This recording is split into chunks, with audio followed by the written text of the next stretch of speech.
All right, everybody, get ready. Huh?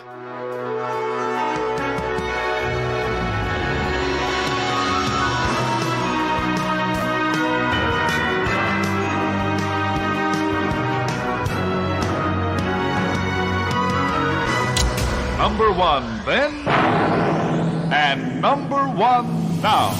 You're listening to Heffron Reep. Heffron Reep. Rated #1 podcast by the World Podcasting Federation and the Podcast Ranking Association. No, for real, it says it right here.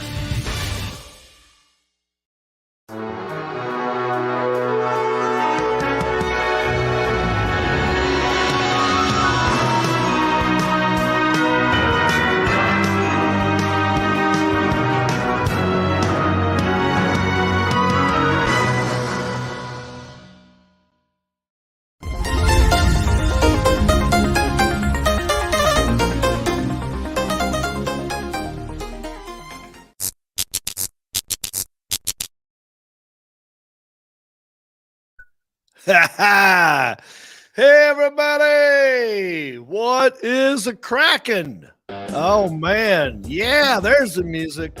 Boom. It's showtime. That's right.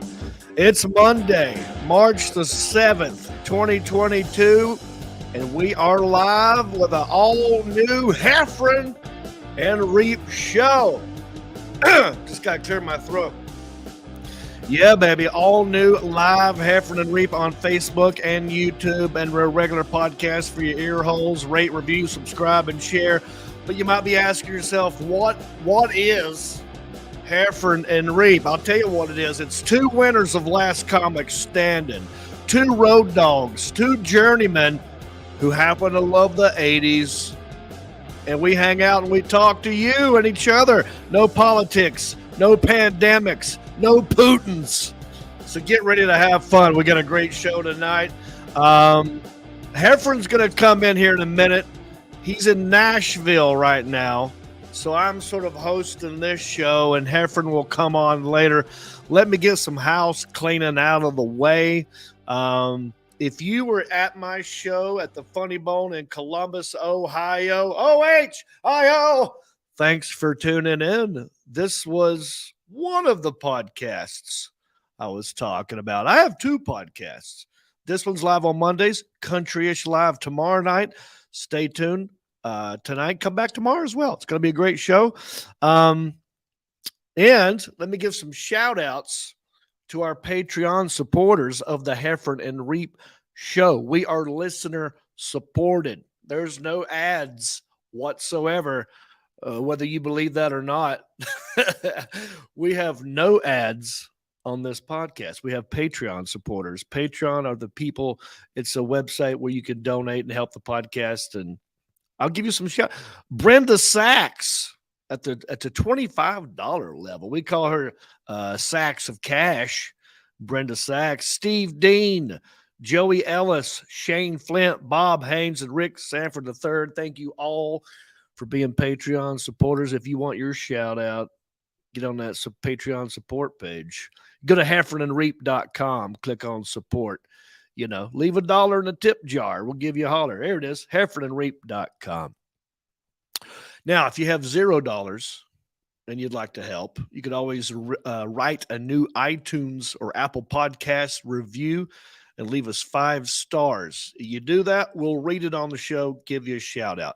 I would read one right here at this moment, but we don't have a new one, so can't do it. So let me plug some tour dates. I was just in Ohio at Columbus, sold out 2 shows. It was amazing. And next weekend, I'll be back in Ohio. I'll be at the Cincinnati Funny Bone, also known as Liberty Township. I'll be there March 11 and 12.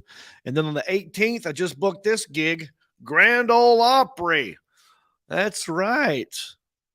I will be there on the 18th. That's a Friday at Grand Ole Opry. First time performing on that stage, which is weird. It's kind of like the definition of country-ish, the other podcast I do, because I've played the Hollywood Bowl, and now I'm playing the Grand Ole Opry. That's the range of your boy here. You know what I'm saying? All right. So leave us some comments. Let me look at the comment section real quick. Oh, there we go. We got James, we got Ed, we got Travis Mahaffey, we got Zach, Scott Nix. No, Travis, thank you. Good to see you, by the way, in High Point, Travis. By the way, if you want to get in shape, you got to look up Travis Mahaffey. Get up on that guy's Facebook page. He is a certified Diamond Dallas Page yoga instructor. All right. Scott Nix, Scott Justin Lewis, James Franks, Danny Jackson. What up, dog? Heffron's coming up here in a minute. I'm going to bring him in here in a second. I'm just doing some house cleaning. So here are some comments from last week. Dashman, Jennifer Gray got a nose job and ruined everything unique about her appearance. I agree. But it didn't make her look bad. It actually, she looked better, but somehow it made her career worse. That's Hollywood for you. Martin Hall, George Washington didn't want the job and won on a ride-in. That's right. So he's talking about my run for mayor of Hickory. I'm going to get John Heffron in here in a second. We're going to talk about this. I want to see what John Heffron thinks. But yes, that might be a possibility. We're going to get in that in a second. John Warren, we need some true change if you were seriously considering running for mayor. All right, John, thank you for your comment. Jennifer Doyle, I love you, John Reep, my favorite comedian. Thank you, Jennifer Doyle. I appreciate that. But this is the Heffron and Reep show. So you have to say something nice about Heffron as well, or otherwise it looks bad.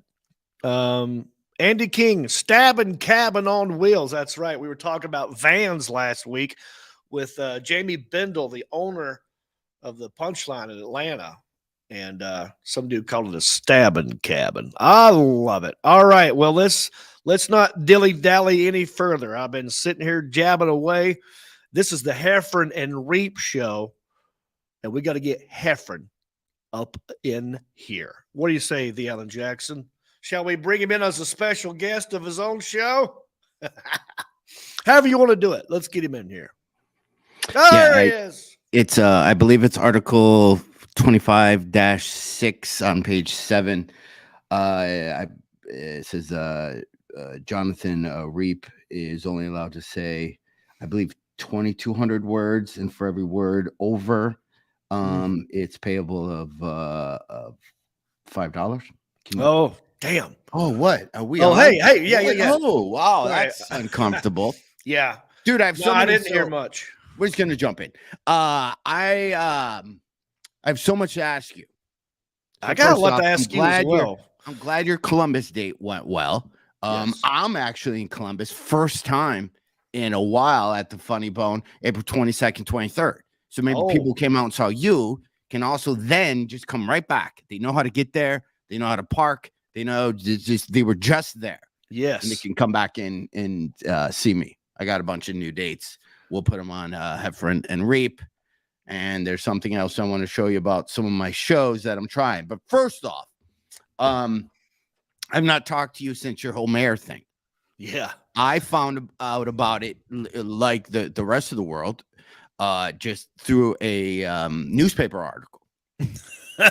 As you know, I subscribe to the Hickory Gazette. And that's how I found out about the great ads from Hickory Honda.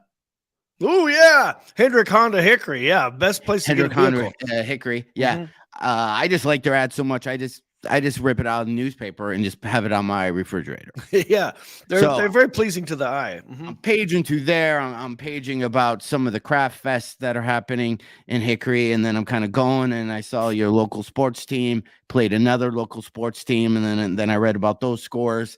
And then I saw a realtor was selling some houses, and there was some picture of that. And if you wanted to contact him, you call a number. Then I read the article about last comic standing, not standing. Last comic not standing, or some play on the words. Yeah, and being part of the fraternity that I'm in with you, I didn't like it. I didn't like the backhand or whatever that was. So then I read deeper into this, and I saw you put on your fancy go-to-meeting clothes. Yeah. You put on a suit that if you're going to court a girl, like your fiance, like if you're going to court, or maybe take her to a sock hop, maybe take her out for just, like a cream soda, just to pal around, get one of those bikes with just one big wheel, and you just ride around in circles while she's on like a picnic blanket, with her wood picnic basket and a big hat. And her big hat and dress, and she's got like an umbrella. You had one of those suits on. I did. Seersucker suit. It's my Matlock suit. Andy Griffith wore that in Matlock. So then I was going to the courthouse. I was going to the courthouse. Yeah. And then you went there, and then if I get this straight, you can tell me, but this is just me reading it without reading glasses. Then they were like, you don't live in the right area. You're like a street off or something. Yeah, it's crazy. All right, so do you want the details? But I'll post them. I'm just checking my reading retention. Yeah, no, that's very good. Pretty close. It's not the Hickory Gazette; it's the Hickory Daily Record. Okay. But I thought and Alan, I'm seriously considering doing this. We need to buy, like we did with the World Podcast Federation. I would like for us to buy hickorynewspaper.com or possibly hickorygazette.com. Gazette. I was just going to tell you that. We need to start our own newspaper. We start our own newspaper. We write articles, and then we share it from that page so it looks like a real article that we've shared from a real newspaper. But the Hickory Gazette would endorse you, though. They would respond. I would write an editorial about, we'll find somebody who less spelling errors. Yeah, an op-ed. I'll write an op-ed about why you should be the person. Right. Well, okay. So here's the lowdown on that. Possibly one of the greatest publicity stunts I've done. If you read the article, you'll see that they mentioned country-ish 2 or 3 times. And the lady who wrote the article, I was very pleased with her. I know her boyfriend who works at Kickback Jack's here in Hickory. He's a good guy. She's a good girl. And that headline was good. That's exactly what I would have done if I were her. She weaved in the comedy part. She weaved in joke on me. It was hilarious. But then if you read the article, it sort of breaks down everything. Now I knew going in that I did not live in the city limits. But I called 2 different newspapers and radio TV stations in Charlotte. So one guy drove almost an hour to come down there in a nice news van that had a satellite dish on it. He had a fancy camera and a big fancy microphone with his little logo on it. And he was just standing there recording me. And Alan, can we just tell him the truth? Like, we knew this going in. Yeah. We knew this going in. We were just trying to drum up publicity for the podcast. But to be honest, I do live in a gray area. I pay for Hickory water, right? The city water, but I don't pay Hickory taxes. So, and the mayor lives walking distance from me. He annexed his own house. And so I thought, like, maybe if I use this gray area, I could wiggle in and actually be on the ballot. Right. But I knew that technically I wouldn't, but I didn't know if the gray area, blah, blah, blah. So it was a moment that we captured. And now if I want to run, I have to move, or I have to annex the house, or I have to lobby or campaign for a write-in vote. Or I don't think I'm going to do any of those. Yeah, it seems a lot of work. Or you could get other people to get on the board, and you do that thing that politicians do when they know they're not going to get votes in certain areas and want to make it harder. I believe it was gerrymandering. Is that a thing? Oh, sounds about right. You need to change the lines of where Hickory is. Oh, right. Yeah. I saw this happen. The same scenario happened on the first Footloose. The town wouldn't allow dancing, and the guy who owned the barn said, well, the county line stops here at the railroad tracks. Yeah. And if the long arm of the law can't reach in here. I don't think Reverend so-and-so can either. And then that's how they had their dance. That's so right. It's called the footloose technique. That's annexing. That's so that the mayor, we showed the map on the last episode, and Jamie Bindle was on here and says hello, by the way. Nice. So Jamie Bindle, the owner of the Punchline, filled in for John Heffron last week. Great guy, funny dude, salt of the earth dude. But I showed him the map. He's also known as people call him the mayor. Jamie Bindle is known as the mayor sometimes of Atlanta, but he's not really a mayor. He's very heavily involved in local politics. But anyway, I showed him the map. And the current mayor has annexed his own house. It is literally there's no neighbor is part of the city, but he's part of the city. So, but he did that a long time ago. I was just trying to make it look funny. Now here's what's come out of this now, and I'll talk about this again tomorrow at length. But it's kind of made me think, what if, Like right now, I'm too busy. I got 2 podcasts, very, very busy touring all over the country, selling out Funny Bones. Yeah. But also many auditions I get all the time. I know. Right. So much. So I can't focus on the mayor duties right now. But it made me think, well, when I'm ready to slow down, maybe when I'm 60, right? I'll be turning 50 on the 26th. Maybe 10 years from now, I'll get serious about it. But I'm going to keep bringing it up. I'm going to keep talking about it because it's fun. Now, the Alan Jackson and I actually made some fun mayor political ads. Oh, did you? Yeah, and we're going to show another one tomorrow night on Country-ish. But I want to talk about you right now. What are you doing? Where are you? Why are you not at home?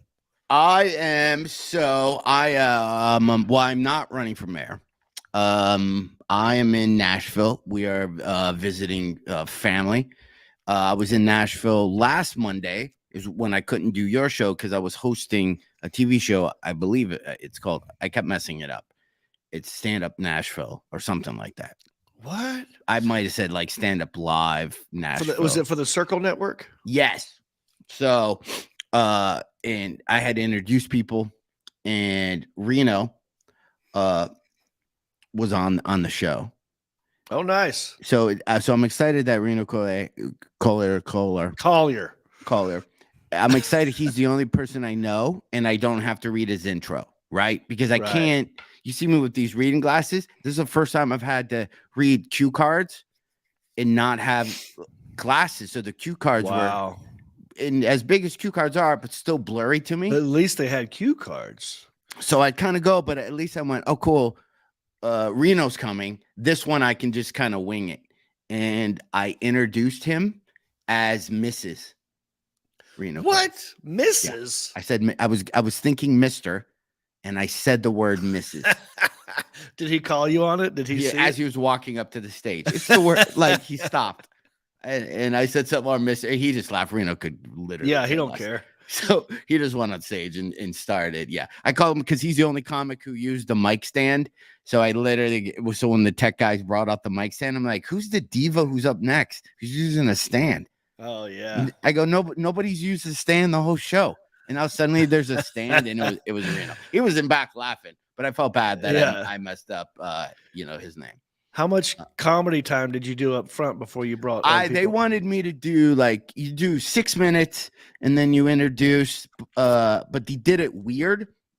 So I told the producer, and I was just kidding. I go, I'm going to do 48 minutes up front, and you guys pick out the 6.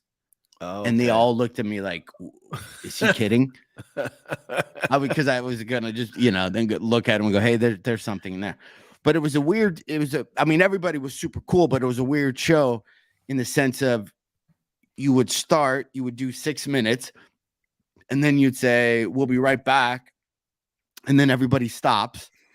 And then you introduce the comic, but the comic comes up 3 minutes after you introduce them. So it was a lot of starting and stopping. Oh, it was weird. It was weird, but it was fun. So the stuff I was saying when the cameras weren't on was fun. So it was fun. Oh, good. But that's why I couldn't be here. Yeah. Did they record yours? I mean, obviously they recorded your stuff. Are you going to be able to use it for anything else? I mean, you're going to get a copy of it up front. Yeah, probably. That's cool. It was one of those things where when you're doing a show, you're like, you want to be funny, but do you want to use new material, or do you just softball it and do kind of just make sure you do a good job? Yeah, because at this point you're just setting it up for other guys, and you're just being seen, and it's kind of like your deal, which is cool. But so you only knew Reno Collier? You didn't know the other ones? No. There were some young. I mean, I don't know the next generation of comedians, but there are a lot of super funny young people. I don't know how to, you know what I mean? Yeah, Nashville has a lot of comedians now. When I was there doing did you do Steve Burns like his open mic thing, or what do you call it? No, I just did the Monday night show. And yeah, that was it. I was somewhere. I think I was in Indy, and then flew in from Indy in that morning. Did shows in Indy that were actually super awesome. Oh, nice. Yeah, I want to know about that. What's the club? Yeah, they were busy, and we did one show because I have this new move where a lot of the shows that I'm doing coming up, instead of having that 10 o'clock, 11, that 10 o'clock second show on Saturday, I've asked a lot of the clubs to move it to 5:30. So if I'm going to do 2 shows on a Saturday, I want it at 5:30 and 8. And will they do that for you? Do they accommodate you? Well, 2 of the clubs that did, I have over 300 tickets sold for the 5:30 show. I might have found my lane, dude. I might have literally, to the point where I'm making posters, and my goal, right? Because I have Grand Rapids coming up, I have Phoenix, Arizona coming up, Columbus, all these, Traverse City, all these. The Ann Arbor one is the one that's jamming. Will be on heffronreep.com. But here's what I want to do, and I've said this forever. I just want to do a 5:30 or 6 o'clock show, one show in a city. Do the show, boom, take off. You mean one a night, or you mean one each night, or one the whole weekend? Like one the whole weekend. Yeah. That'd be great. Okay, maybe 2. Maybe I'm being a little lazy. Maybe if you can, I don't know if you could get away with a early show on a Sunday. Those might be weird. Mm-hmm. Saturday early shows, I did it here. Look at the poster. Alan, if you have that poster, tell me what you think about this. I just had this made. See, it's the John Heffron. Yeah. In bed by 10. And then I give you the benefits of an early show. I explain you could do 3 a.m. stuff at noon. You don't need a sitter. You can have your kids just go play at somebody else's house. You could day drink. You'll be like, I won't, if you think I suck, I won't ruin your night, because your night technically, right? It's only just 2 hours. I think that's great. The lane, dude. I like the poster. I like the QR code. I like the look of it. It looks new, but also retro-y. Yeah. And I like the picture of you. You look good there. You got the dimples going. Yeah. Comedian John Heffron. Benefits. Oh yeah, I got the benefits down there. I'm sorry. Yeah, you could. Camera's blocking. If I was on Instagram, you could enlarge it. But that's, I think, so. A lot of these shows, some of the shows are going to be in bed by 10 certified. And those are the early ones. And I'm going to crush those early ones. And I'll let the young kids. I don't need to talk to 11 p.m. people. You could even tell the club it's okay if someone goes after me. Like if I do a 5:30 show, I'll be out of there 8 o'clock. If you want to do an 8:30 show with some other comedian, that's fine with me. I'm out the door. That's what I mean. I would roll into some of these places before their weekend shows even start. Bam, bam, done. Not every weekend, but that's kind of. Well, that's awesome. How was the show in? You said Indianapolis was good. Indianapolis was good. Did an early show. Those were awesome. It was just super fun weekend. And then flew, Nashville, and then home, and then flew out to here, to Nashville just to visit family. Now, when you travel with your fiance, how are you good? How many times has she traveled with you? A handful, plenty of times. Not like it's not every weekend. Obviously, she has a job. She has 2 jobs and kids. But yes, I have a routine, and I told her, I have a thing where I tell her, like, I got my little routine. I need this to happen, or I feel like I'm thrown off. But if I do get thrown off, I also know, like, well, this isn't all the time. This is a special thing. So what throws you off if you're traveling? if she's with me she's on with you. a weekend gig or something. Yeah. Traveling, like getting to and from. Oh, getting there. Yeah. All right. So that's okay. You're not talking about the nights of the show. Not You night mean of like show. No. traveling. Yeah. Mhm. Well, I've traveled with her and her mom and her daughter that's right. and my mom in tow when we did the cruise. But Mhm. I try to make those because it's not every weekend, so I try and spoil them a little bit. So, and I also have to give myself a speech, like John. This is not about speed. This is about Dude, efficiency. Yeah, I give myself the same speech because I'm like, okay, if I'm not one of the first people to board the plane, it's probably going to be okay. I don't need to be. I don't even know I got status, and I need everyone to respect my diamond, platinum, triple medallion, double sow cow. I get it. But I have, like, when I used to travel more, I used to have one little luggage and I would have show clothes in that luggage. So I never even unpacked my travel bag. It went right to the laundry, right back in the thing. I had 2 shavers. It wasn't me trying to find stuff around. So I have this little bag, and I'm like a ninja. I can roll that thing to the airport. If I want to cut off somebody who I think's walking towards me, I know how to spin that thing perfectly, set up a pick, stop people from taking cuts. Like, I'm pretty good with I'm dude, like, you can create your own personal space with it's almost like a Jason Bourne type technique that I can use with. I have rolling luggage jitsu, right? I know how to. Right. So then I go, we're here for a couple of days and we've got a bunch of luggage. So then I see the bag Michelle's bringing. And then I was looking at it, I'm like, whoa, there was like, there was probably a smaller bag in there, and you unzip that to then get the other bag out. It's like Russian stackable dolls at this point. Yeah. Right. Then she got it. Remember, the probably trunks that they used in the Old West. Oh, like my gosh. Anytime I watch an old Western, I'm thinking of these big trunks. I mean, horrible. No wheels, no handles. Those big trunks you see people like 2 guys carrying, and then they get shot when the stagecoach gets robbed. And then Billy the Kid jumps out of it. Billy the Kid jumps out and starts shooting people. Yeah. You would take it, throw it from the second story. We land, and the second we land, we pop out, and we go. The exact. So her bag is probably same size. It's not a trunk.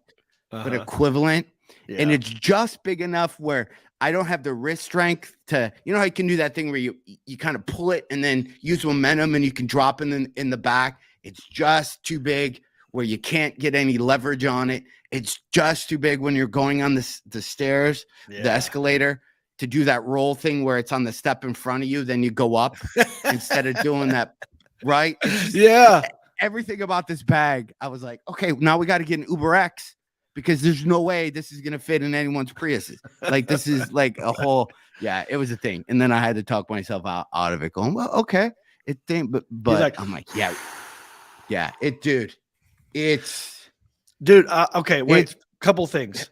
I think okay, it's going to be over 75 pounds. Now, this is all in my head, by the way. Never said any of this out loud. I'm like, now we're going to have to spend $150. Now we got to wait in the oversized luggage. So now we got to be there with everyone's snowboards, skis, and then this one bag. What about PreCheck? Did you have to sacrifice your PreCheck and go into the PreCheck? So this is the whole thing.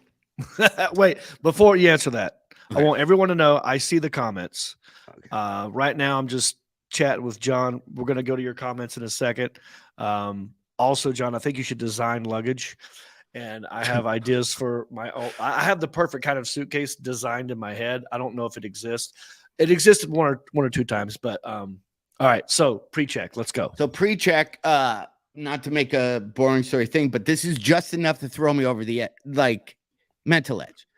So when we started traveling, I was like, you have to get PreCheck, right? I'm like, I can't. You're saying this to her, This was early on, but I'm like, it's uncomfortable when we get to that point, and then I look at you and just wave, and I go through my PreCheck that I earned, right? And then you go with the common folk through that thing. I'm not doing it. I'm going that way.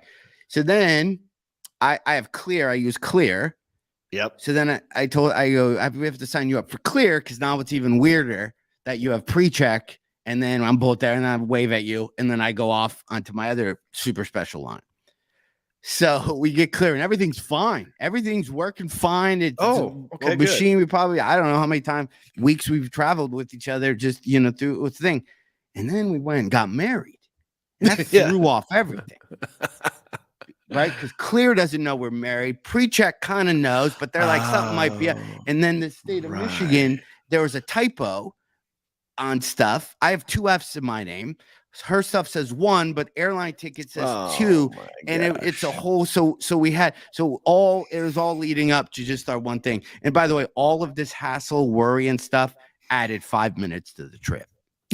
You know what I mean? Like at the end of the day, like the stress is we weren't sitting in the lounge an extra five minutes. Yeah. Well, here's I love that. What I did, I didn't tell Jody to sign up for. I told her a long time ago, like, all right, listen, go ahead and join every airline club there is, because over time we're going to be together forever. Over time, you might as well start collecting these points, and then we'll get some freebies here and there. I don't think she did. It's fine. But we flew to the Florida for the cruise, and I spoiled them. So I wanted to make it a nice thing. So I bought first class tickets for me, my mom, Jody, her mom, and her daughter. 5 first class tickets. Yeah. And a luxury van ride, like a nice Sprinter van type deal from the airport to the hotel, which is like an hour away. But the pre-check part, when we're getting to the airport, I'm like, oh, that's right, pre-check. Right. But we got first class. Now, first class used to get you quicker access. First class used to have its own line. Yeah. But first class doesn't have a line anymore. It's just pre-check and normal line. Yeah, not to interrupt, Delta keeps switching it, where I think there's a thing where they go, okay, if you kind of, I don't know, if you just kind of walk slow and you kind of just want to get on the plane, you can go, and then the plane starts to, because it's I even looked at Michelle, I go, I'm gonna get on. And it's if you think, here's what the wording is. If you think you need additional time, you can board. So now we have to debate, well, what if I think I identify as a person who needs to get on first? Yeah. So what group do I go? But you just told me if you think, I do think. Yeah. And not even. You left it up to me. You left it up to me. Yeah. Right. Yeah. Yeah. There's a flaw in the wording. There is. I agree. So when we got to the airport and it was pre-check time, I'm like, well, I cannot leave these 4 ladies by themselves in the the slum line while I cruise through pre-check. Right. But as I stood in the line with them, I reminded them every turn, I should be in there by now, but I'm here with you.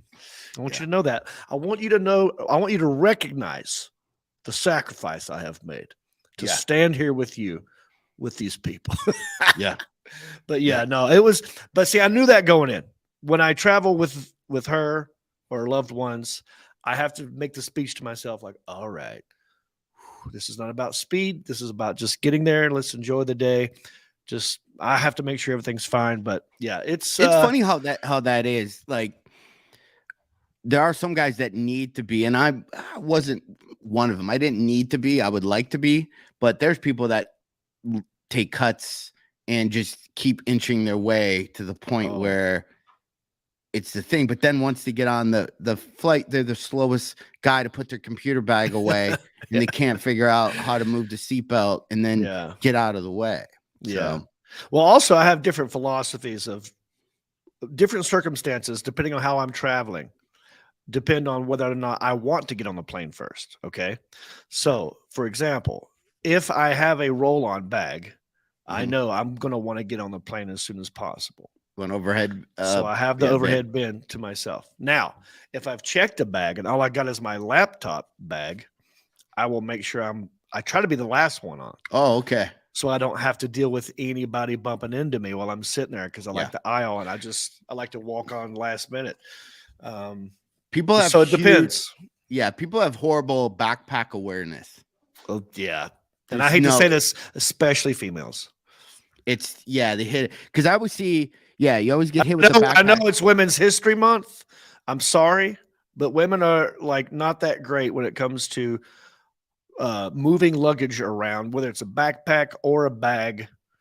They try to carry too much at once, and they put stuff on their forearm instead of their shoulder, and they're holding it like this, and they got a kid over here. I've seen that where the girl has a backpack. Yeah, that a mid-arm. A mid-arm purse thing. But then they're holding with just the top. They're holding the top lid of their iced coffee. They're holding like the lid part. Right. Like not even holding it. So I'm like, that whole thing's gonna dump on me. It's gonna fall any second. They do where they hold it and then they drink the straw. They're taking drinks as through the fingers. You can put the coffee down. You can set it down and put your stuff away. Yeah, that's how they hold it. Anyone who drinks iced coffee has too much reliability on the lid. That is too so much true. False I've been burned security. that way. I've done it myself where I'm like, okay, I'll never make that mistake again. Yeah, I don't know. All right, let's move on in case people who are watching this don't care about our travel philosophies. Okay. When you coming I'll back? Show you the bag one day. Unless you want to, show me the bag. No, it's too far, and she's got stuff away. Right. But it's big. If we want to, what? It is big. Well, hold on. I know you wanted to move on. Yeah. No. Now wait. Hold on. I'll get it. I'm going to show you like that. Right. Well, go get it, and I'll plug something. All right. Look, you can also get John Reep's Hickory Hot Sauce if you go to watch John. So HeffronandReep.com. Yeah. John, see? Can you see me? Yeah. Okay. I can't hear you, but watch. Okay. Okay. Oh wow. Yeah, that's a big bag. Oh my gosh. Okay. All right. Yep. Okay. It's a good design though. It's big. Yeah. Okay. That's not a bad bag. It's just big. Yeah. Okay. All right. John, here's the deal. Oh wait, where'd he go? Yeah. That's a big bag. It looks very heavy too. Do we know how much it weighs? That thing weighed. I just hurt my wrist. Yeah. Oh, that was 80 something when it was full. We showed up with a lot of extra stuff though. I'm winded, dude. I will say this though on her behalf, right? I'm going to stand on your behalf. It's the bag itself, although it's big. And there's probably a lot of heavy crap in it. It's a good design because there's a handle at the top and there's a handle on the side. There's a handle at the side, yeah. And I also want to know, is there a handle where the wheels are at the bottom? Is there a handle where the wheels are on that? Like Oh, okay. There is. That's a good bag. He just said that's a good bag. For smuggling children. Yes. It's just big is all. Yeah. It's a big bag, but it's a well-designed bag. You need 3 handles on every bag. You need a side handle. You need one where the thing lifts up and where the wheels are for when you have to bend down and pick it up like this. You need another handle here, not just grab it, by a wheel, or you need a handle. So yeah. I also thought, I know you want to move on from talking about luggage talk, but I thought about this. I think this would be funny. I don't know who would buy it. But you know how TSA opens up your bag and they probably look at all your stuff and you see how you have everything laid out. I think it'd be funny if they, how like a lot of the suitcases, you have a zipper where you can close a compartment and you have to unzip it. It's usually mesh. Yeah. It'd be funny to have a fake sheet thing right there. So when you look down, it's like fake contents. Oh, right. So you open it and it's just nothing but like sex toys, but just like a picture of it. And you're like, what? Yeah. And then, or just like a bunch of Nikes or something just really cool to make people, when they look inside of it, they're like, what? Right. And then it's just the thing. Yeah. Just the ingredients to like a smart bomb, Something like that. Right. I get it. That's funny. All right. Let me look at some comments real quick because I've been ignoring them. What's up, Tommy? Try being 6'6", he says. Oh, I know. My buddy Brent Blakeney hates it. He's 6'7". Bob Haynes, who came to my show in Columbus, he left a comment. I love these talks, actually. Thank you, Bob Haynes. It's good to see Bob Haynes. He was on the front row with his ditty at the Funny Bone in Columbus. Bob, I'll be there in 2 weeks. Yeah, Bob. Oh, Rob Little left a comment. Look at this. Our comedian friend from Michigan, a guy who did a show in the nude, who I need to respond to. Rob, I'm sorry I haven't replied back to you.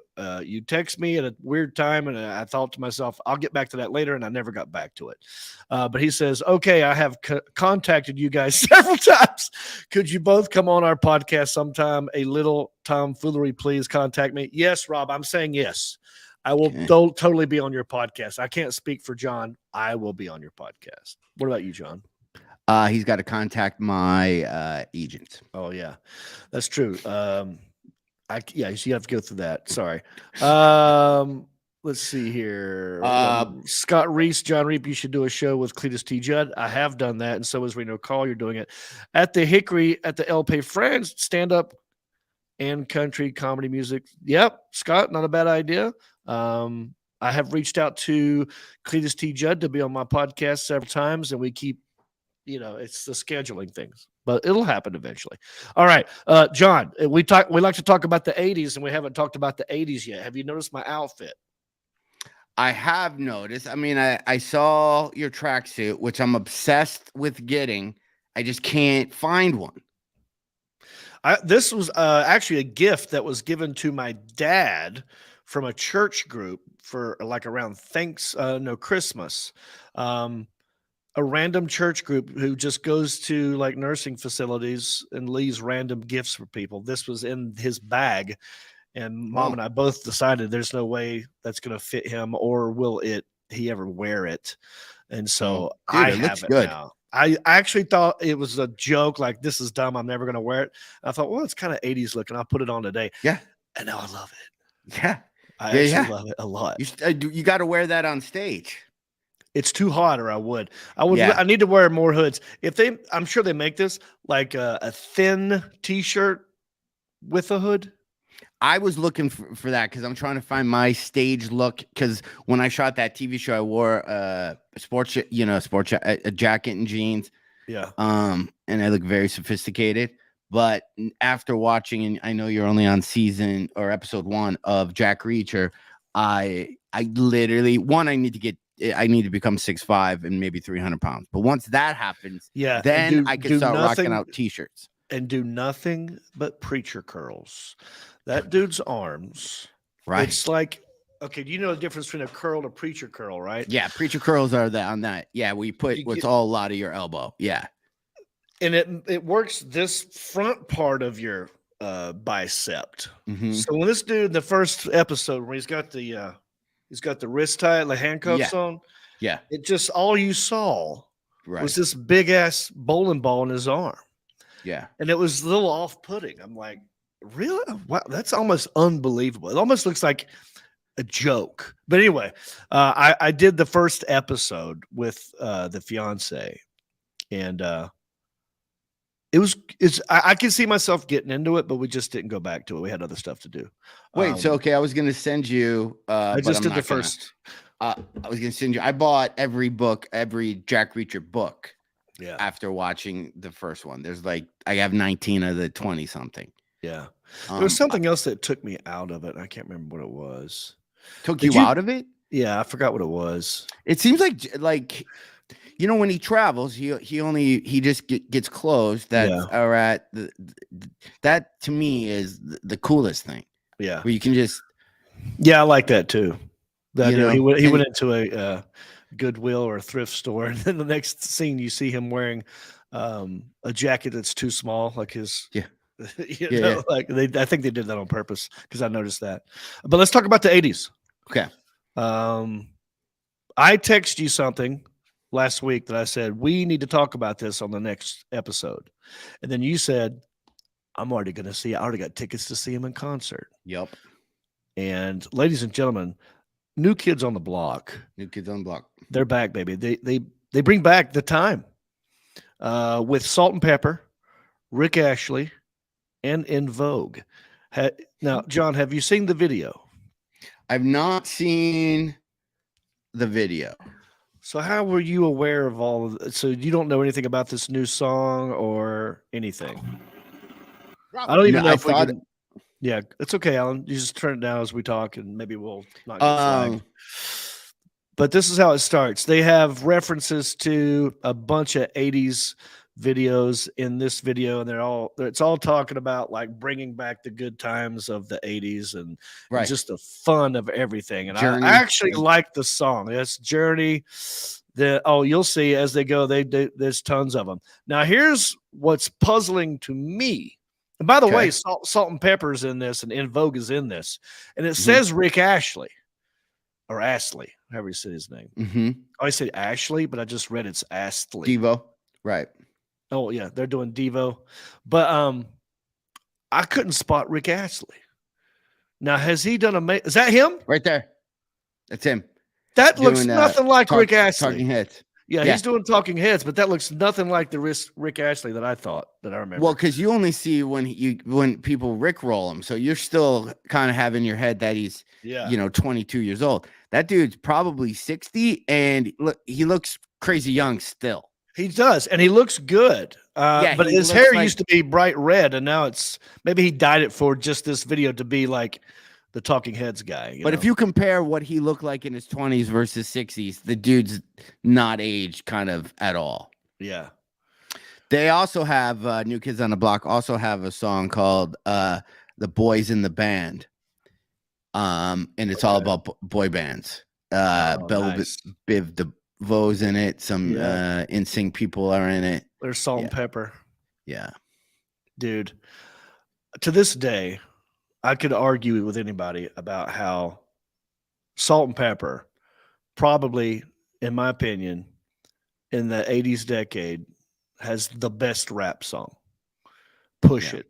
To this day, Push It is in my playlist when I work out. And when it comes on and I forget that it's in there, I go another 30 minutes on that elliptical machine. I know. You know what I mean? I wish I wanted to play over again. So. I love that song. No. Wait a minute, y'all. Yeah. But it kind of got me thinking in a weird sort of dirty way. Okay. Because they're saying push it, but they're talking about sex. So what if someone else like a Lil Kim or the Stallion or I don't know whoever's popular now came out with a remake of it, but actually did the X-rated version, instead of saying push it, said something else. Yeah. What would happen? Salt and Pepper would make a lot of money and it would get revived again. But it would show you how good a song theirs was when they didn't actually need to say it, but we all knew. Yeah, I know.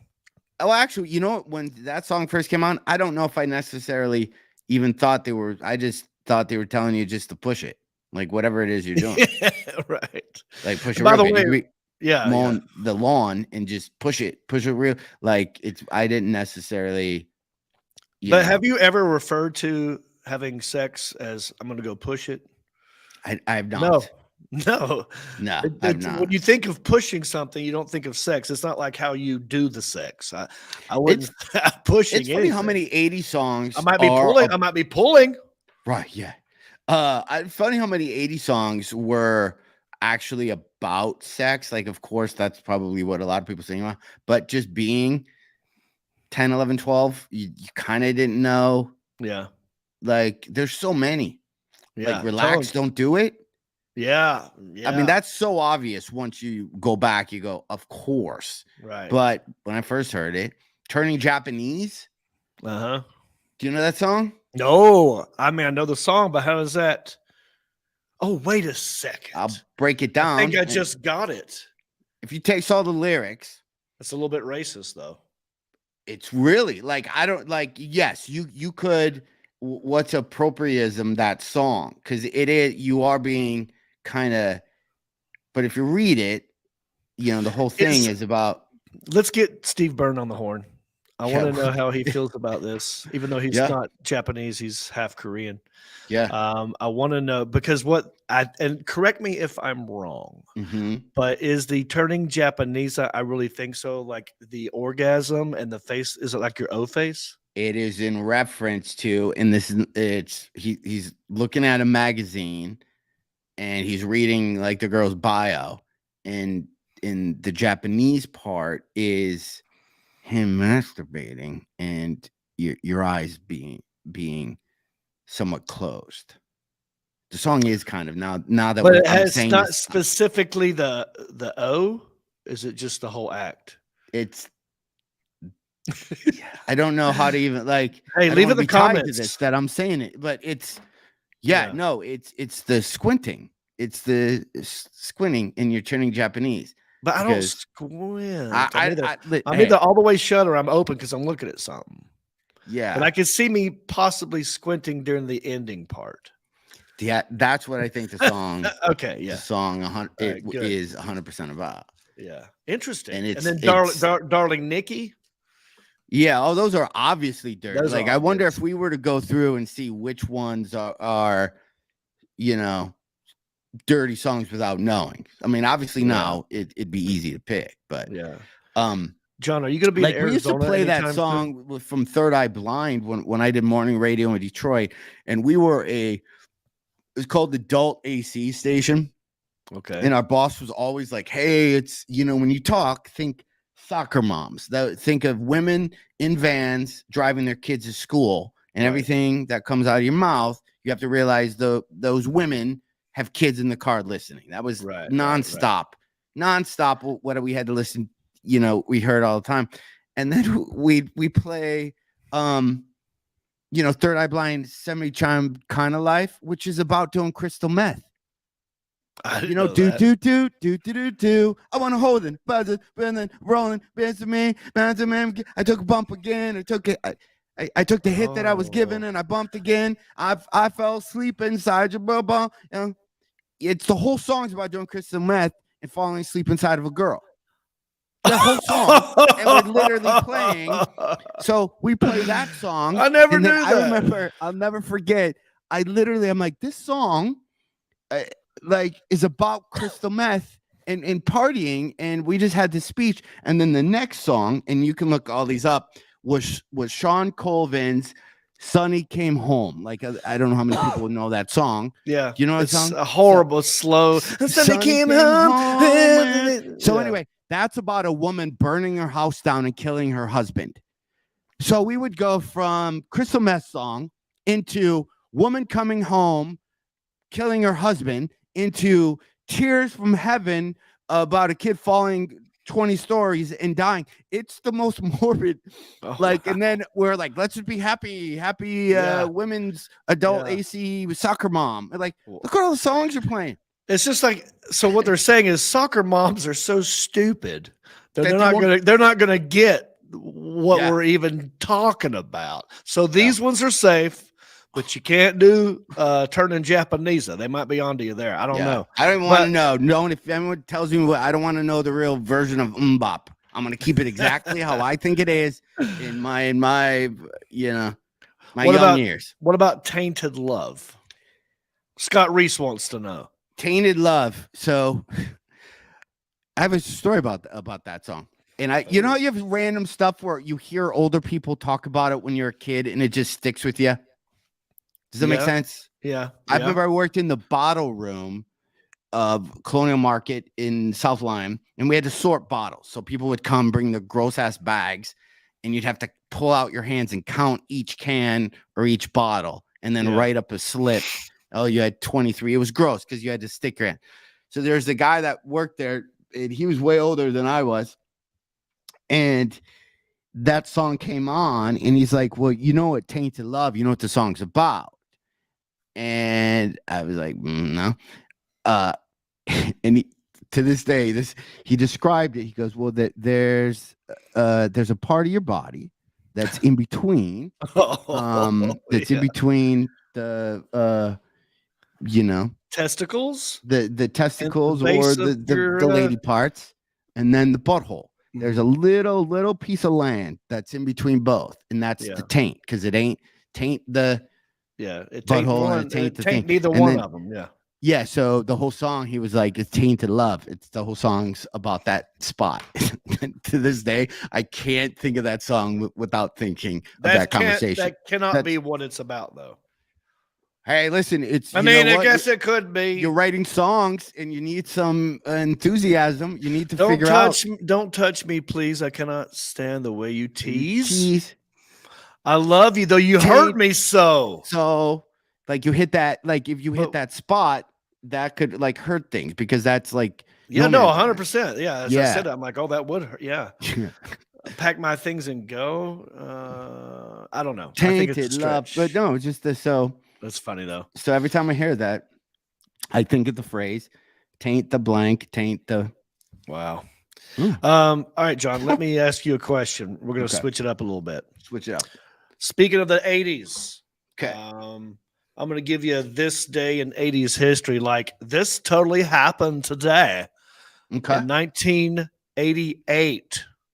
This thing 1988. totally happened like today in 1988. You Today, want to take any kind of guess? March the 7th, March 7th, 1988. March, like it April, totally happened today. totally happened today. Yeah. For I would have been like, oh man, I'm graduating from high school in 4 months. I don't know what happened in March. Well, it's going to be boring and non-eventful. No one's going to care, but possibly me and you. But the Writers Guild of America went on strike. Yeah. oh, in 88. Yeah. In 1988, I think it may have been one of their first times they went on strike. Yeah, you know when the Writers Guild went on strike again is 1991, right when I booked my 2 national commercials back to back.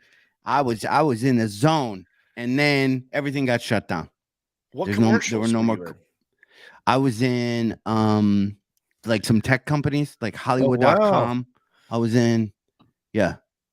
You know, I was like, for sure, I'm gonna be getting those commercial checks. You know what that's like. Oh yeah, dude. Well, I mean, that happened And to then- me. I mean, because it went on strike again in the 2000s when I was in LA because the Mad TV, the only time I was ever on Mad TV, the only reason I would ever be on Mad TV, I'm not a sketch guy, I'm not an improv guy, but there was a writer's strike. And Mad TV started hiring stand-ups just to do stand-up on Mad TV. And so I did one set on Mad TV during the writer's strike because they weren't writing anything. They were just hiring comedians who had already written their stuff. So, yeah. But this one only lasted 16 hours. The strike was over after the two sides struck a deal by which producers upped the payment for foreign rights, and the writers agreed to a sliding scale on syndication residuals. They're always bitching. What 80s slang do you think you still use that would have been probably slang in the 80s? Dude, Yeah. I still hanging on to dude. Awesome. Here's one I don't like that's new, and I'm hearing people that even in my age are saying it now, and I'm like, really? Gaslight. Gaslight? Have you not heard that one yet? I think so. Yeah. People are like, oh, this dude totally gaslit me. That's totally gaslighting. You're just gaslighting me. I think it's where you just talk someone up in a sort of a kiss-assy way and tell them what they want to hear, and then you do something else. I think that's gaslighting. But that's today's stuff. You're asking me about old 80s stuff. Totally. Yeah, I don't say radical. I missed tubular. I missed radical. Tubular was good. Yeah. Or I mean, when was the last time you were gagged with a spoon? Yeah. That's what I remember the most. Gag me with a spoon. Or I'm looking bitchin'. Do you think you still do you say bitchin' still? Like that's a bitchin'. No, but I BMX don't bike? mind it. Yeah, I don't mind it. Some people just hate the word, bitch. Bite me. That was always good. Like that was just if you didn't know how to end an argument, it was just like bite me. It was just such. Bite me's good. Bite me's good, and I don't use as a mature man. I think we need to bring bite me back. Like, I'm Bite okay. Me's I'm is- okay with that. Yeah. Yeah, I think we need to we're bringing bite me back. Yeah. Yeah. Marv Albert would not be happy about that. Bogus. Yeah, bogus was good too. Burned, I like all of them. Yeah, like so I'm looking like burned, obviously. Chill, people still use that. Cool beans. Yeah, cool bean. Cool beans was cool. Yeah. Like that's if you don't know, that's agreeable, sounds good. Example, I'll come over after class, answer cool Yeah. beans. Yeah. Don't have a cow. We know that one's from The Simpsons still. Yeah. That's dope. Man, dude. Literally, I'm going to tell you in the next word on here is dude. The 80s came up with some pretty killer slang. And you know what, for another podcast, maybe we'll compare, like, because I don't know what 50s or 60s slang would be, you know? Oh, like, yeah. duh. Take a chill pill. Scott Reese. Dweeb. Duh. Oh, wait a second. Did you say duh? Yeah. Duh. Okay. Yeah. That's one I hate. You hate duh? I hate duh. Absolutely hate duh. Here's why. Because if I were to say to you, like, hey John, I'm going to Liberty Township next weekend and the shows are sold out, and you go, duh, then what you've just done there is belittle everything. It's like you should say, I know, dumbass. It's like you're calling me a dumbass. Like, I know and everybody else knows, you dumbass. That's what duh sounds like to me. You're calling me a dumbass. Or that's equivalent. I guess the 90s version of duh would be when people went not. Oh, hey John, I'm really looking forward to your show. Not. Right. Oh, how about psych? Oh yes, psych. Psych to indicate what was just said is false. Psych. Right. Remember the handshake? Like, hey, buddy, psych. And you're just being a poser. You're being a poser. Yeah. Ralph. Yeah, to vomit. Like I've always I Ralphed all over. I would still use the word Ralph. Oh, Ralph. Yeah. Blow chunks. Ralph. Blow chunks. Hurl. Yeah. Or I'd be stoked. Yeah. Here's your stoked is still a good word. Take a chill pill. Tubular, like you said. Totally. Whatever. Yeah. What I didn't know that was an 80s one. I'm trying to think of one that my buddy Andrew used to say. Why are you wigging out? You're wigging out right now. Yeah. Yeah. Dude. There was one for vomit. You're wigging out. Take a chill pill. No. I can't remember it. It'll hit me in a minute. All right. So also, I like to do these. Today's March the 7th. We're live. It's 8:34 p.m. What up, Tommy, Danny, Bob, Jacob? Did you know today is National Be Heard Day? It is also National Cereal Day. It's National Crown Roast of Pork Day and National Flapjack Day. Do you know what Crown Roast of Pork is? Crown Roast of Pork? Right. No. I wouldn't even know. I wouldn't know to air fry it. I wouldn't know to Instapot it. I wouldn't know if you grill it. Never heard of it. But it has its own day. A crown roast of pork earns its name when a pork loin forms a circle with the ribs pointing upwards, creating the points of a crown. Often they are held together with twine. It's seasoned and usually stuffed, roast and served, making a beautiful centerpiece on the table.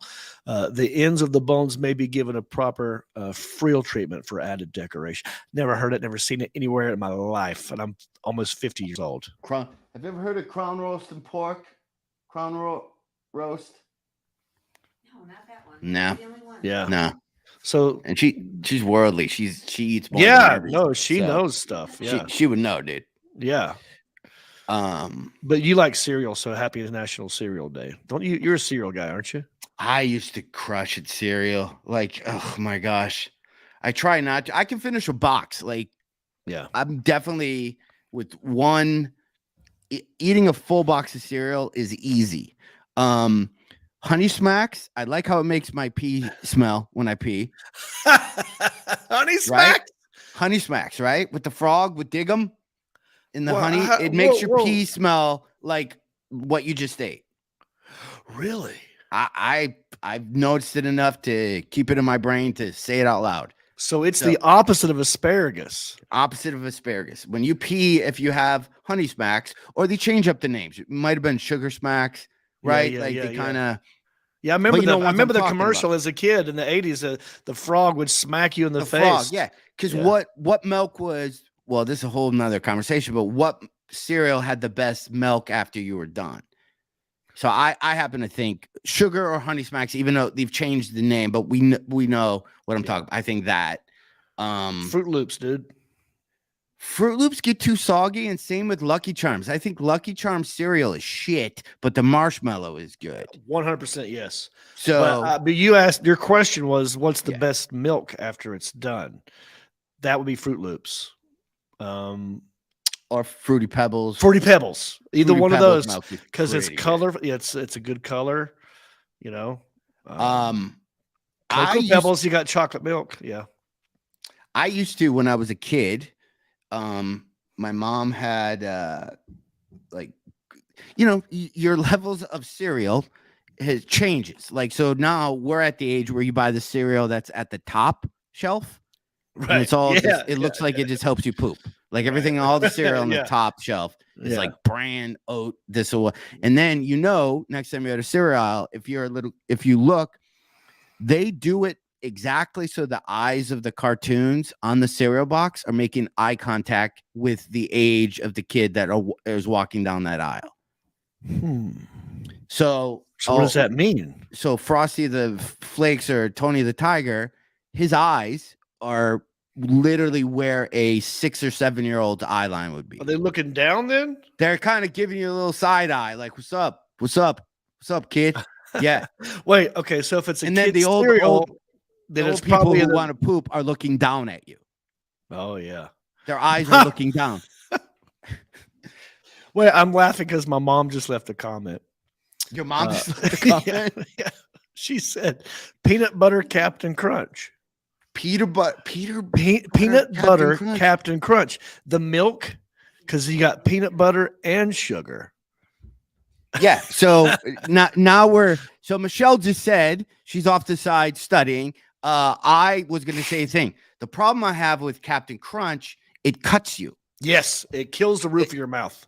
That's exactly what she said. She goes, it cuts the top. So if you don't let it get a little soggy, you just throw that in there all haphazardly thinking you're about to watch cartoons on a Saturday. Your mouth, just like burnt pizza mouth, you're done for like a day. You're out of commission. 100%. Mostly I had Rice Krispies.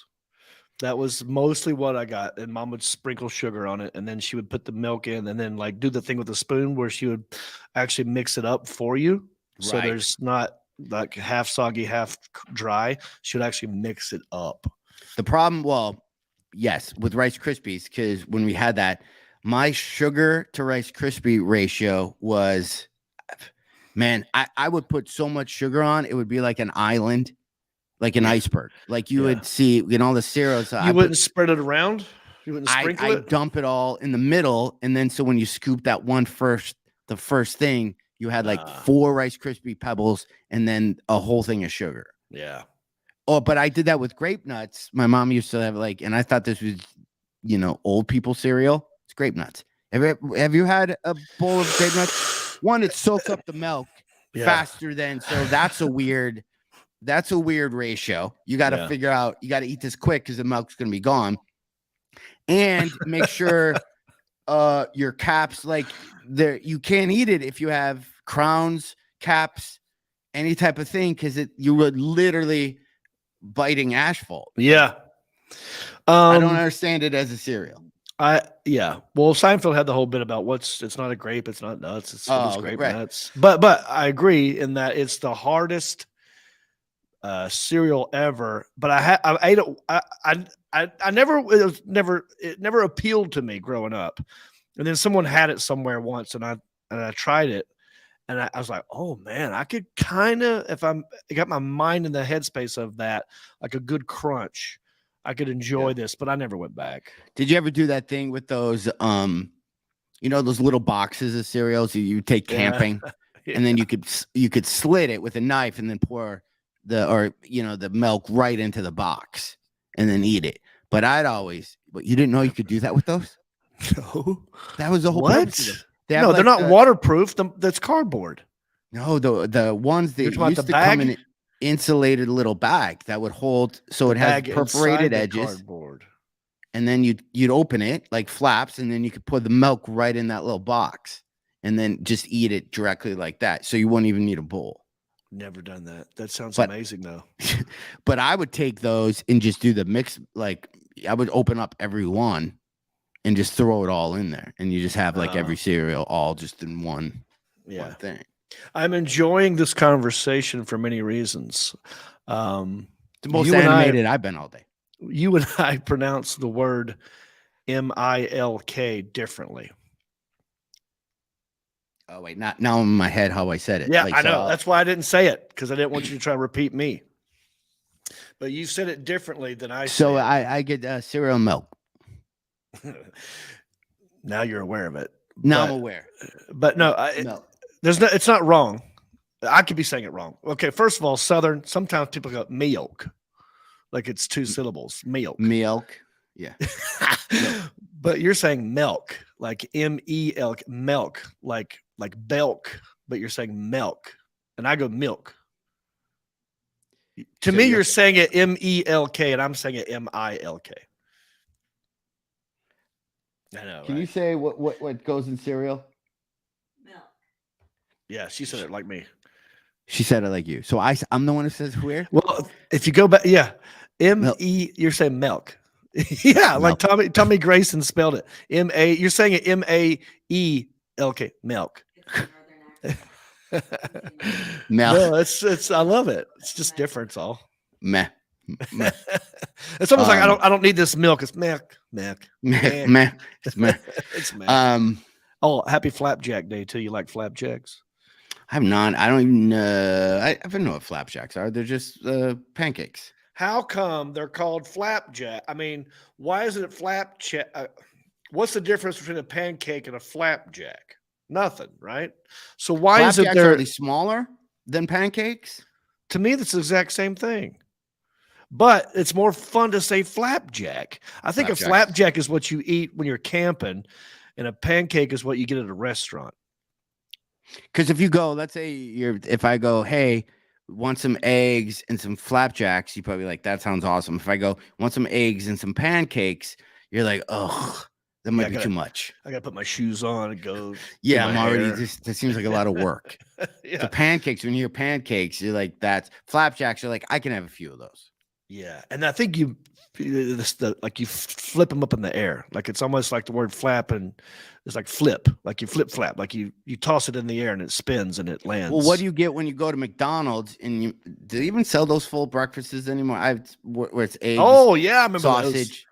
And so is it pancakes or flapjacks? Because those are smaller. That Interesting. it used to come in like a little tray. It's been a minute. Someone let us know what's the difference between a flapjack. Oh, now Tommy threw out hot cakes. Hot Yeah. cakes. Yeah. Wait, Well, we got a hot what take is on selling? hotcakes. If you're selling something good, those are Oh, hot cakes sell. Because if you're selling, those are selling like hot cakes. yeah. Does that mean they're selling better than flapjacks? Good point. Because And if you sell, if you have a good product, it's a hot selling cake. like hotcakes. But if you're like, hey, those are selling like pancakes, then I'd be like, I don't. We don't know. Ugh. That's a good experiment. We should have like a lemonade stand, but we call it. Oh, and right in a row, 3 stands in a row. One is flapjacks, one's pancakes, one's hotcakes, and we see which one sells the most. And there's no difference. Shirtless Dad 2.0 says pancakes are made from a thin batter, while flapjacks are made from oats, sugar, and butter. What? I did not know that. So wait, pancakes are made from a thin batter, but flapjacks are made from oats, sugar, and what's I don't know. what's how the you- batter though? Can in you the make pancake? batter out of oats, sugar? But I guess you could. I don't know. Flapjacks are baked. Pancakes are cooked on both sides. Oh, and I trust Benny. Okay, listen. If Benny says it, it's true. I know this guy. In fact, dude, he made this hot sauce right here. Oh, Hickory hot sauce. I so still good don't to have make your any of head that yet. shake. Get on it. Go to heffronandreep.com. Click on merch. Well, and you can- dude, okay. So since we're talking about this, and I think we come back to the breakfast episode, Okay. Yeah, we got to wrap this up. but speaking of that, I've been working on my other project that is so close, and I sent Alan some pictures. And we're gonna sell these. Me and my buddy Andy, we're getting together in his shop, and these are so close to being sold. And then I'm gonna buy some of that hot sauce that you have, and I'm gonna throw it in when people buy these things that me and Andy are working on as like a thing. So you're moving some product. That's the little workstation. Well, that's just one of them. And then the next picture would be, we have 4 done. 4 of Heffron and Irvine cutting boards / butcher blocks. And we're doing limited release. We're gonna sell 25 a quarter. Me and Andy get together. Me and him talk about 80s music. We went to college together. There's a lot of 80s music goes into this wood. Just some positive, just conversation. And we're gonna crush Williams Sonoma and all that hootie tootie bouginess. This is gonna be Heffron and Irvine cutting boards, John, and I'll send you one. I want Give it to your mom. I'm enjoying the colors of it as well. That's the colors. That's our brand colors. We're doing the same colors. We're not messing around with different things. It's exactly what you see. Okay. I want one ASAP, and in exchange, I will give you some hot sauce. Okay, done. It's a deal. Okay. All right. Okay. Michael Enderley. I'm probably getting his name wrong. I know who he is too. I just never said his name out loud. I've always read it. The word potential in flapjack came from the Alaskan frontier lumber industry in lumberjack 4 of half. Okay. Wait. Potentially in flapjack. Yeah, the word flapjack came in Alaskan frontier lumber industry in lumber. Like lumberjacks ordered these things. Okay, interesting. Lisa wants to know how much for your cutting board. Lisa wants to know how much for cutting boards. That's a good question. We're trying to figure out the price point. Like the ones I have, Andy made me one for our wedding gift. It's like a butcher block. It's pretty. It's big. It's nice. We have a next, like we make bread with dipping sauce, and it gets served, and it's you can smash stuff on it. You can do whatever. If you're making manhans, you can mince or whatever. So we don't know the price point. I've been looking on Etsy. Is that the name of that thing? And we're trying to figure that out because it's just, so I don't know what to say, but they're going to be a little, I'm a horrible sales guy. I just realized. so how much would you pay for it? How much would you pay? What if I told Lisa? you? But wait, probably in the 60s, I would probably say, because, this is all American wood. This is American wood with American people putting it together with American glue. Yeah. I don't know why I'm talking like that, but, it don't have all the chemicals. It's not stuck on. Was that your patriotic guy? I don't know why my patriotic guy's Southern. with the twang. I don't know. Down here. I don't know if I'm being but wait, was that also Southern? Yeah, I don't even know. Yeah, I just can't do voices. Like I can't.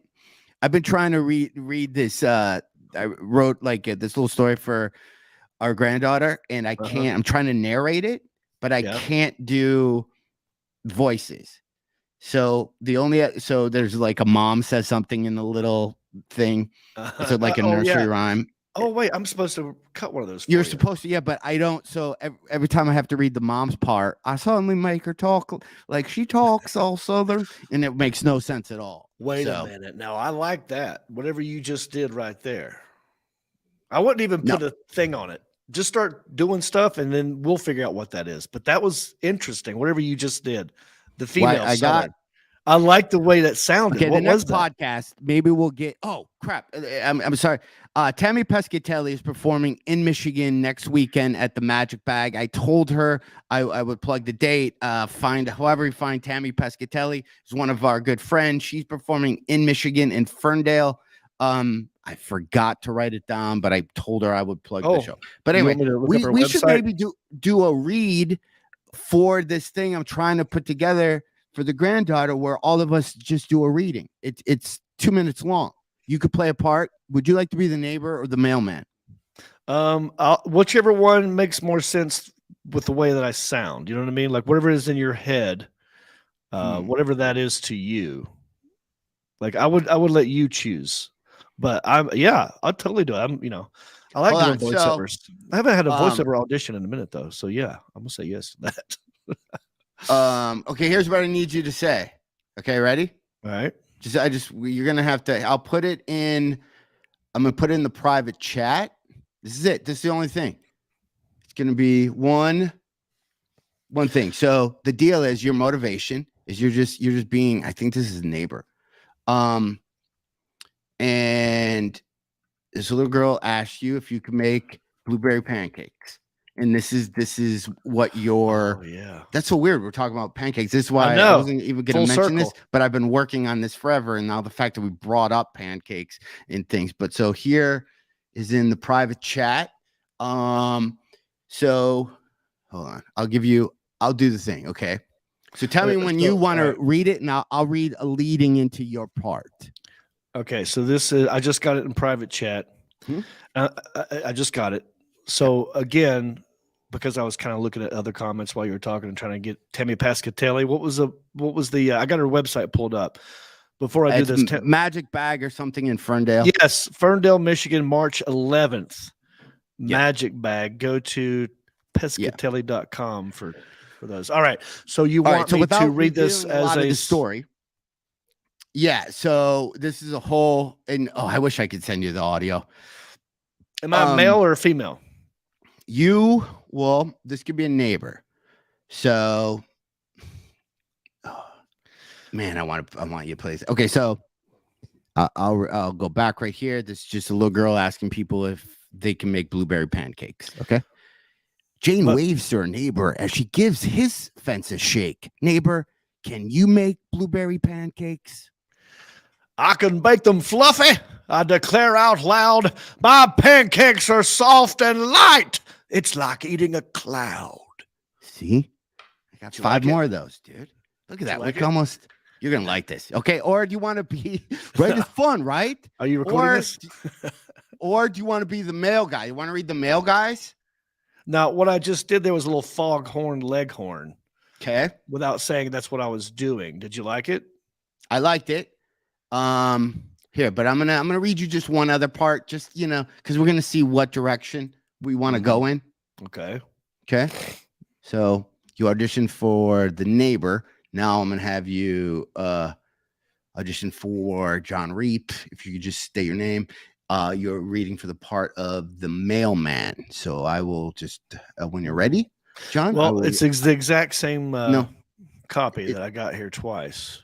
Oh no, I'm sorry. No, you're right. Different. You're right. Okay. It's the same, but it's different. Okay, yeah. So now I'm doing the mailman. Yeah, so I'll lead you up, and keep in mind there's like cool music going. I'm really excited. This is gonna be a book. This is gonna be a whole little list. Ready? Here we go. She spots a chill for mailman, and she gives his sleeve a shake. Mailman, can you help me make blueberry pancakes? I can make them pretty. I can make them look good. I can make them look golden brown like all good pancakes should. Oh, see? I like it. You went like Southern, like, skateboarder Southerner. Irvine mailman. Okay. All right. I was thinking like he's got long hair and he's got earphones on. He's listening to like his Walkman. Yeah, and it just kind of she bugs him. Okay, yeah. We're gonna piece this together. I might do a full. I say we get Reno, we get Pescatelli. I'll do music on my end, and we'll record this all in one. And then I got to find an animator to make it a cartoon. All right. Already, you're kind of intrigued though with some of your thing, right? Yeah. I could knock this out in 30 minutes. This would be great. Okay. But yeah, I'm saying yes. But we have to close this one up, dude. All right, let's do it. Let's wrap it up. I got places to go in Nashville. So you're in Nashville now. I'm in Nashville now. But where you going? When you come home? We're back home this week. But my schedule and some of these shows are in Bed by 10 approved. They're all up on Heffron Reep. I'm not going to read them off, but some of the closer ones coming up: Columbus, Ohio, April. That's a big one. Ann Arbor in May. That's a big one. Phoenix, it's been a minute. That's a big one. They're all there, but they're all on our website, heffronandreep.com. And some of the shows are crazy early. That's why it's the In Bed by 10 tour. Yeah. Heffronandreep.com tour dates. John, I'm working on Teespring sort of website for more merchandise, like for country-ish as well. But I'm also going to lump in some Heffron Reep just with our regular logo, the one that's in the top left corner where your head. Yeah. The one with our little heads on it. Like I'm going to put those on a hat. I'm going to put those on T-shirts. And at some point in the future, you can get that at heffronandreep.com. So I'll just let you know that's going to happen eventually. And thank you all for leaving comments. Come back next week, tomorrow night. We're doing our little After Dark series for Country-ish. I want to plug that. Nice. So if you're a Patreon supporter, you get just at the $5 level and up, you get to see us. And we talk to people one-on-one. We have them come into the show, and we actually just see their faces, and we just talk to them, and we drink. Nice. All right, man. You enjoy Nashville. Have a safe trip back home. We'll see everybody. That's right. All right. For John Heffron, for the Alan Jackson, for Shane and Jacob and Danny, and all of our Patreon supporters, we will see you next time. Take us out, Rick Sanford III. You've been listening to the smooth sounds of Heffron and Reep. The show is over, but come back next week, same Reep time, same Heffron channel, for more comedy conversations, music, 80s church, and the life and times of the quarantine comedian. Always expect the unexpected, and who knows where the conversations will go. And as always, remember to rate, review, subscribe, and share. Peace.